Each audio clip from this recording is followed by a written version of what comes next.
আদর্শবান নেতা নির্বাচন কিভাবে করবেন? আদর্শবান নেতা যিনি আদর্শবান হবেন, তার গান বাজনা বাজাতে হবে না, মাইক বাজাতে হবে না, প্রচারণা চালাতে হবে না। যারা আদর্শবান ইমানদার নেতা বা মানুষ, তারা কখনোই নেতৃত্ব চেয়ে নেবে না।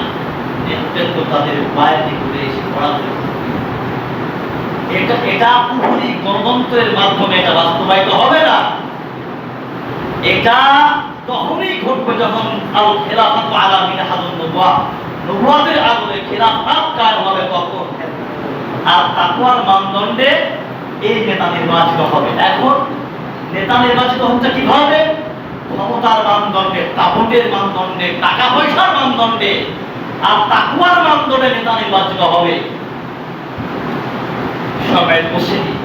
আদর্শবান নেতার বৈশিষ্ট্য হচ্ছে তিনি ইসলামের পঞ্চম খলিফা ওমর ইবনে আব্দুল আজিজ রাহমাতুল্লাহ আলাইহি, তার কথা মনে পড়ে গেল।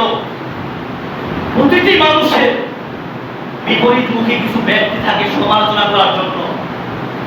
আদর্শবান বাদশা ইসলামের পঞ্চম খলিফা ওমর ইবনে আব্দুল আজিজ রাষ্ট্র পরিচালনা করেন। এত আদর্শবান নেতা কাকে বলে? কোন নেতাকে তালাশ করতে হবে, কার পিছনে চলতে হবে, এর আদর্শবান নেতাকে বাছাই করে দিতে হবে। একটা তার সুটকেস ছিল তার ঢাকার বাসস্থানে। তার বিপরীতমুখী কুখ্যাত চক্রান্তকারীরা মানুষকে ভুল বোঝায়, দেশের সম্পদ লুটে ফুটে ওই সুটকেসে তিনি জমা করছেন। তুমি দেখো, তার রুমে গিয়ে দেখো, এই সুটকেস সুন্দর করে তিনি চাকচিক্য করে রেখেছেন, আর জনগণের সম্পদ সেখানে তিনি জমা করছেন।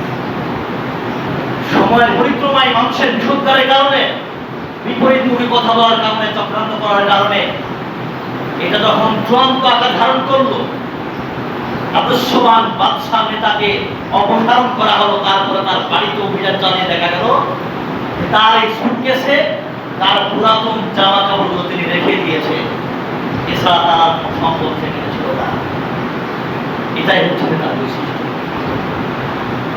এটাই নেতার বৈশিষ্ট্য। এরকম আদর্শবান নেতা আমাদেরকে বাছাই করে নিতে হবে।